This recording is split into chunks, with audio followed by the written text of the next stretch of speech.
One of the problems that I face coming here, in general, is it seems that people have a lowered expectation of the ability of blacks and other minorities to do the job. And so you have TAs and graduate students who will frequently tell you that,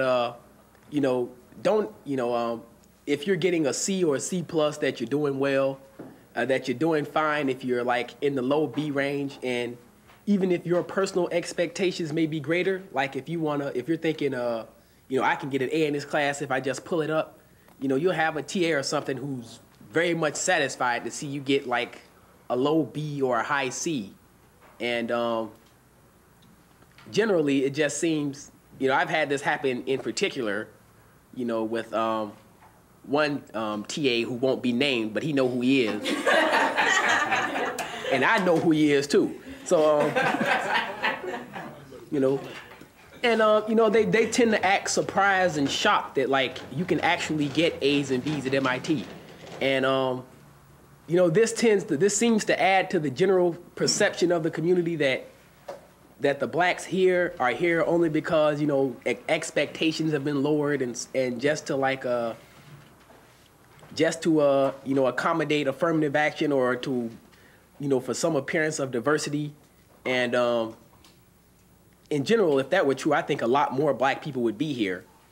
So, that's about all I got to say. Yeah, I think one of the things, like last year I had a specific incident like that. One of my TAs, I went to him after my final grade was in, and I went and asked him, how can you justify giving me a B in this class? I went down it, went through every grade with him. He said, yeah, you're right. What was I doing? I said, well, are you going to change this? And, he was like, well, it's really a lot of trouble. We have to go all the way down to the office, which was about right down the hallway. And, he was like, well, how important is the A to you? And, I have to wonder if he'd be asking me that if I wasn't black. I don't think it's that much of a burden on him to walk down the hall when he knows when he admitted he made a blatant mistake on my grade. And, I don't think he would have asked me that question if I wasn't black. And the TAs just don't seem to expect us to either A, have the desire to get an A or the ability to get an A here.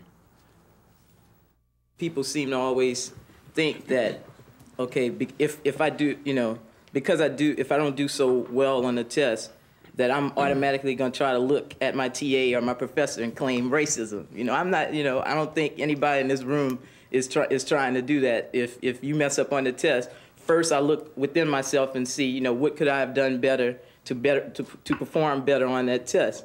What made me, do the things that I did on this exam or this paper or whatever.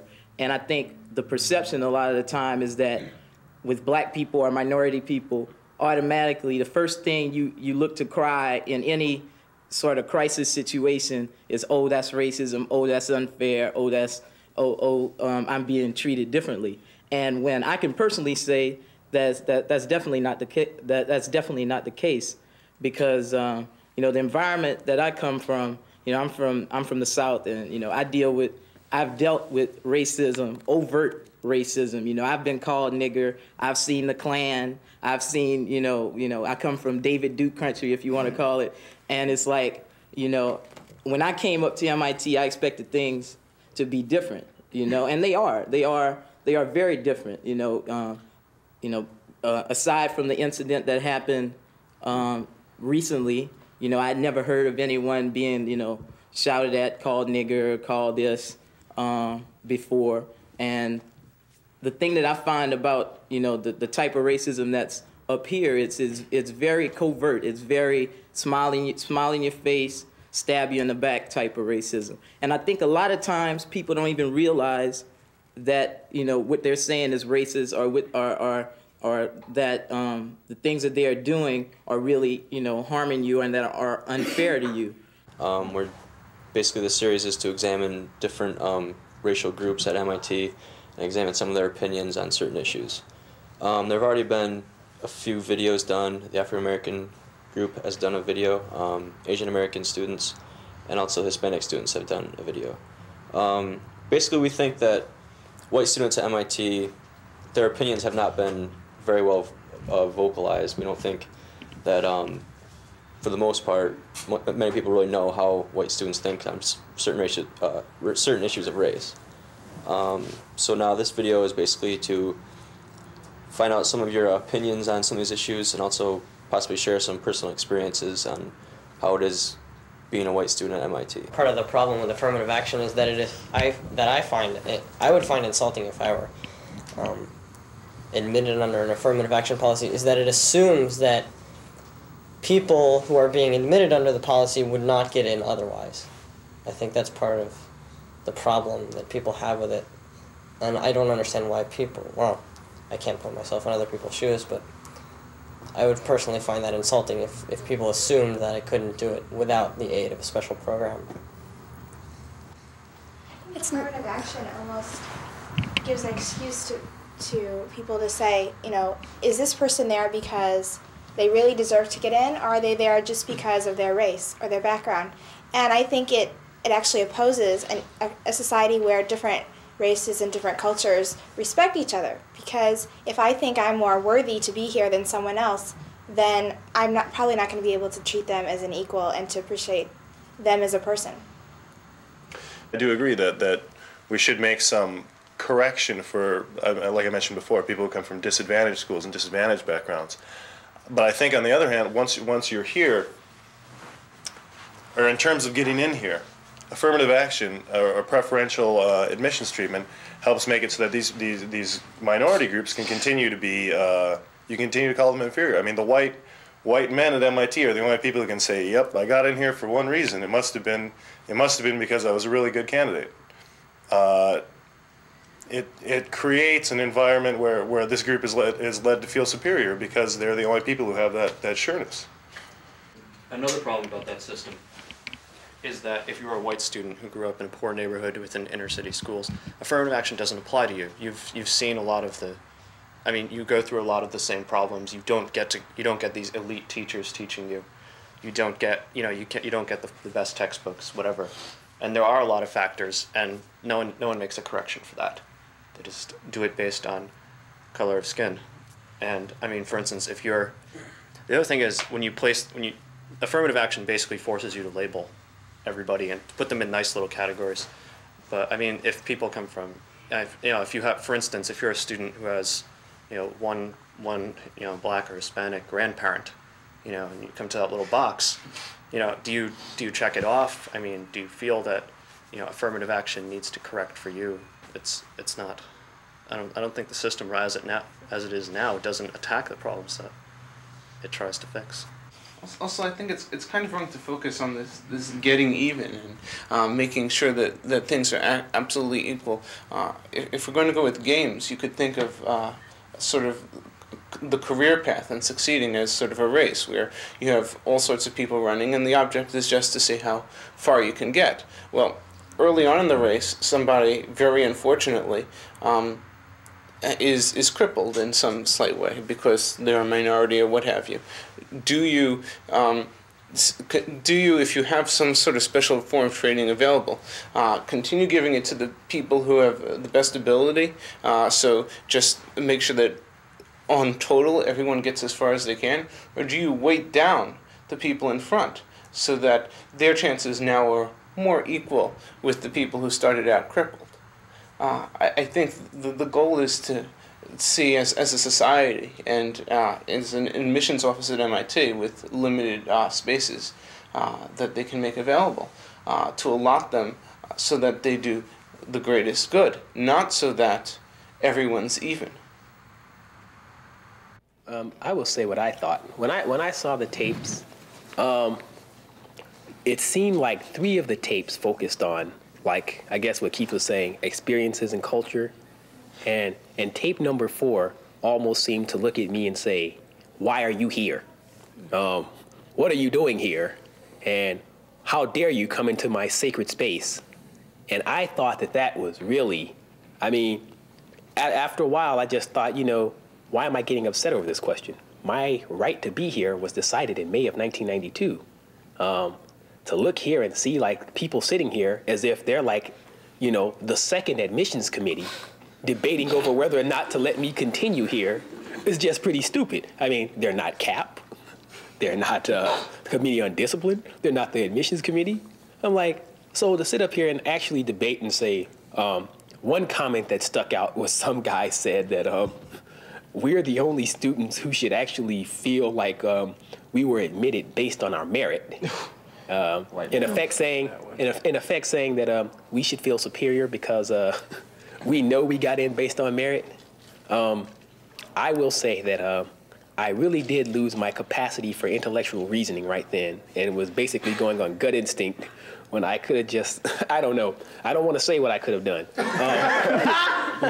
Let's suffice it to say that just on the sake of pure argument, that seemed to be just way out there. And then I start to wonder, how can I possibly think about educating someone like him to say, okay, here I am, respect me, respect my culture because I'm here at MIT and I think you should want to learn from me, and I from you. How do you even begin to take that kind of approach with somebody who's basically indicated he doesn't even want to see you here? I had the need to define myself when I came here, and all of a sudden I was being labeled. I was, getting calls from the department saying, oh, we want to take pictures of you to put in the brochure, because of course I was the only Puerto Rican in the department, so they needed to show diversity, right? So there's this sense that we need to, when you're in danger, I mean, and I'm coming here from a Latin American perspective where I've seen struggles of many kinds. When you're in danger, you start defining yourself and you start, bonding. Okay, but when you're empowered and you're it, and you have the sense that you're it, there's no need for you to call yourself a culture or a race, because you're it. I mean, for people to say there's not such a thing as an American culture, just turn on the TV. I mean, oh, the all-American guy. What's the all-American guy? He doesn't look like me. I mean, I don't consider that to be the all-American. But that's what society is telling me. Yeah, that's true. That's what society is telling me. I mean, the Puerto Rican guy is killing everybody and shooting. I mean, Cops is the show where most Latinos are casted. But just as society tells you things that you feel are totally inaccurate about yourself, I can understand how a white person might feel that the image that's being portrayed of them is not who they are personally. Well, I think everybody needs to be aware of that. Forget society. I mean, I kind of felt when I got here, and my views on this have already been taped and recorded and shown, that MIT has told me that it views me a certain way, and that MIT looks down on me. And to sit and watch those tapes and see the white students actually saying that they look down on me, and that they don't consider me their equal, even though that I came through here with a great GPA and a lot of other things going for me. To have that feeling verified on tape, and to actually see a white student on my TV set telling me, yes, well, I feel I got in here because of my merit, and you're here because MIT decided they needed to fill some quota. I mean, what is that? That pretty much ties together my sophomore year to now I'm finally graduating. That sums up how I feel about MIT. And I know that when I explain it to somebody and they tell me, well, you're just looking for racism, I say, well, look, I found it. You can look at the tape. When I first came here, I thought that, we would all be worshiping at the altar of academia and racism would be left behind. I was like, okay, it's just gonna be so great because we're just gonna have too much work to do to take time out to make other people feel uncomfortable. I mean, and so, man, so you just can imagine how frustrated I am to see it bubble to the surface time after time. And it just, after a while, it just gets, really flustering. One more comment. It seems like oftentimes when people speak of American culture, when you say the word American in America, it automatically symbolizes white, as if somehow the people who are sitting around this table are not as American as anybody else. Mm-hmm. I can trace my roots back in America till about 1830. I'm an immigrant, and so people ask me, where are you from? And I say I'm from LA, and then they say, where are you from before? And I say Florida. And then they say, well, where you were born? And I'm like, okay, I was born in Bangkok, fine, And then they ask me, when are you going back? And I mean, it's really hard because I go to Thailand a lot because my dad lives there now, but he just moved back because I guess he felt the frustration of not being able to assimilate. And that's why he decided to go back, and he's living there now. And I don't feel like I have a sense of place here. Like, if I go to Thailand, I don't fit there. I don't fit there at all. Like, people see me on the street and they're like, that's an American. Or they're like, that's just not a Thai person. I mean, if I'm sitting down, I'm not saying anything, then it's fine. You know, I look Thai. And I can get away. But as soon as I open my mouth, as soon as I walk, as soon as they see how I wear my clothes, anything, you know, they're just like, it's not a Thai person. And I come here, and I'm not an American. And I think that's a thing I talk to a lot of other Asian Americans about, is about having like no sense of place. There's nowhere that you call home. And I mean, I've entertained the notion of going back to Thailand, you know, whatever that means for me, because it doesn't really mean anything for me. And I can't. It doesn't make sense. I mean, I don't speak the language very well. I don't understand the culture very well, and I just don't fit there. But I don't fit here either. Yes, I feel the same way. I go back and I'm a gringo. I come here and I'm a Latino. I'm you know, Puerto Rican, and the same thing. I'm asked for my green card all the time, you know, and so it does happen, and it happens at MIT. It does not. I mean, like when people say things like that, they say, "Oh, that happened to you in Central Square." No, it happens here at MIT. Not only the administration, but also, you know, the people that work here, all the students. You need to excuse yourself for being here all the time. But the thing is, like, I can see that a lot of students around me feel that they belong here, and they're made to feel that they belong here, and they belong in academia, and they're encouraged to go into academia. And this is something that I was talking to Keith the other day, is that my choices haven't been the obvious one. For God's sake, they haven't been the logical ones. You know, for me to go to graduate school is not logical. For me to go into biology graduate school is not logical, because when I look up, I don't see anybody like myself. You know, I'm the first Puerto Rican to get admitted into the biology PhD program. I mean, and it's 1996. You know, I mean, so it was not the logical choice, and I can see that it's instituted. This is not something that just happens sometimes. It's instituted. I see it when I TA. I see how the professors deal with the students, okay? I see how Asian women are completely ignored because they do fine, they just do well. They're completely ignored by the faculty. They don't have problems. I can see how, you know, they see the Latino women or the black men, they're encouraged to go into medical school.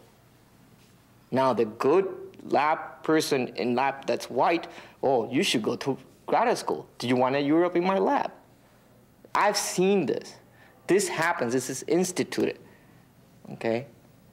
And it's extremely scary to me because you know, like for engineering, you can always fall back into industry. I'm stuck. I'm really stuck. I hate it. I hate it because they've sucked every single, you know, hope out of me, because it's what Keith was saying. I see myself, you know, the other day I saw the video, right? And I was looking at me, I started crying. First of all, I had hair back then. Second,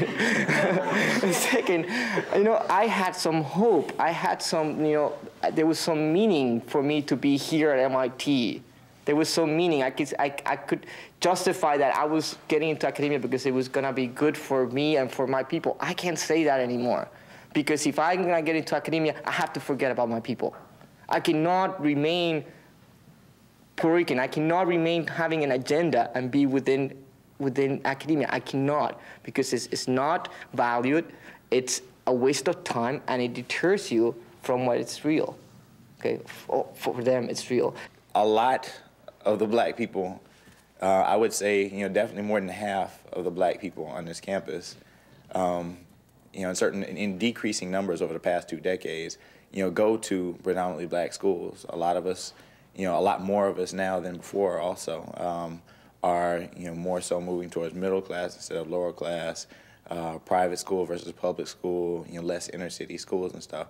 Let me speak for myself also. I spent, you know, my whole life, except for 4 years, which I feel were very, very important, almost my whole life was spent, in private school around, very few black people, always being, the one black person in my class, or, in the honors classes at least, and especially AP classes, and that kind of thing around, white people. If you talk about, a diverse education, or, me being exposed to, people of other cultures, I've been bombarded with that my entire lifetime. There is not very much of an opportunity for me to be in, live around a group of, all black people. It's just, it didn't exist before, right? And considering the fact that it didn't exist before, this is basically the only time I'm gonna have. Because after I get out of here, I'm going to be successful in life, period. And the more successful as I am, the less of a likelihood there's gonna be that I'm gonna be able to interact with more people of my background, of my color, later on in life. You go up and you look at the number of people, like there's, I think, 35% Asian undergrad here. Grad drops to like 17 or 16 or something like that.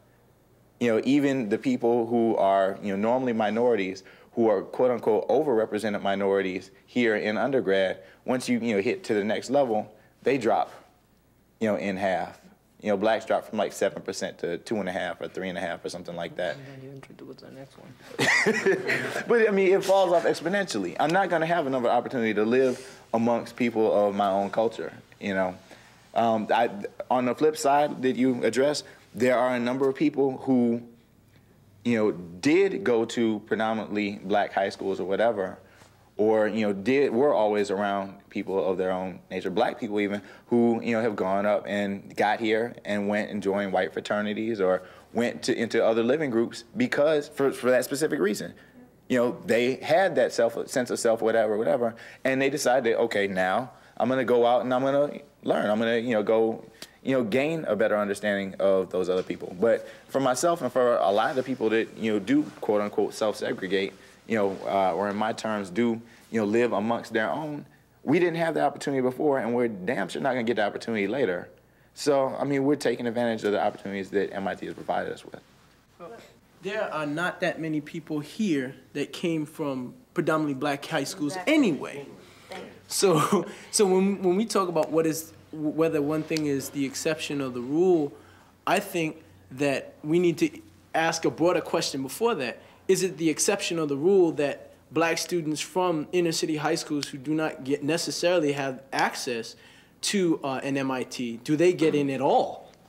And then we can ask that question, whether it's the exception or rule, whether they go into predominantly white fraternities. Yeah. I really wanted to address this whole comfort thing, because we keep coming back to it, how we want to live with people who we're comfortable with. And I think it's a notion that really ought to be challenged. Not that there isn't a lot of truth in it, but to really challenge the notion that color defines who we're comfortable with. Particularly if you come here and you're 18 and you don't know about other people. Yeah, you might have gone to high school with them. The majority of people here of color did not go to schools of mostly color, not from my experience. All the people I knew went to mostly majority white high schools. And personally, being from San Francisco, I had a really diverse high school. But it wasn't majority black, it wasn't majority Hispanic, anything like that. The majority was still white. And I think if you haven't gotten to know somebody on an adult level, then you don't know whether you're comfortable with them. And just because the people who you knew in high school, back home, you weren't comfortable with them, that doesn't mean that all white people you aren't comfortable with them or anything like that. That what I think is that we have a very exceptional population here. There's a lot of students with really interesting qualities that you haven't been exposed to. There weren't that many people at my high school who had qualities like of ambition and interest in the world that the people I knew here had. And I think it's a whole different ball game that you really need to get to know people and be in environments where that's really fostered. People will see you in class, they'll talk to you in class, they'll say, hey, he's pretty good, wow. You get outside that classroom environment, And boy, it's almost like sometimes I have to like touch myself to see if I'm still here, because it's like people who you look at and say hello to, they kind of look right through you almost. It's like, you know, I have to look to make sure I'm still there. And it's kind of, that's kind of frustrating, and it leads to a real cynicism as to how is it possible to really change the underlying attitude so that when you first meet me, when you first see me, you ascribe to me those qualities that you ascribe to any other human being, and not necessarily wait until you get to know me. For example, if you get to know me, will you then look at Keith Bevins and say, here's Keith Bevins, another MIT student, he's got to be pretty cool too because he's here? Or will you say, here's Keith Bevins, he's a black guy, I don't know him, so now he's just like any other black guy, but I know Marlo, and Marlo's all good. And I think the most important thing about this video series has been that by getting people to talk about it and by educating not only the people in the videos, but the people who watch the videos, you're going at the root of the problem. You're saying that why racism is bad. You're giving concrete examples from personal experiences. What's nice about these videos is it gets people to talk about issues that don't come up at the dinner table and gets it out to the open. And I wish more people were involved with this sort of project.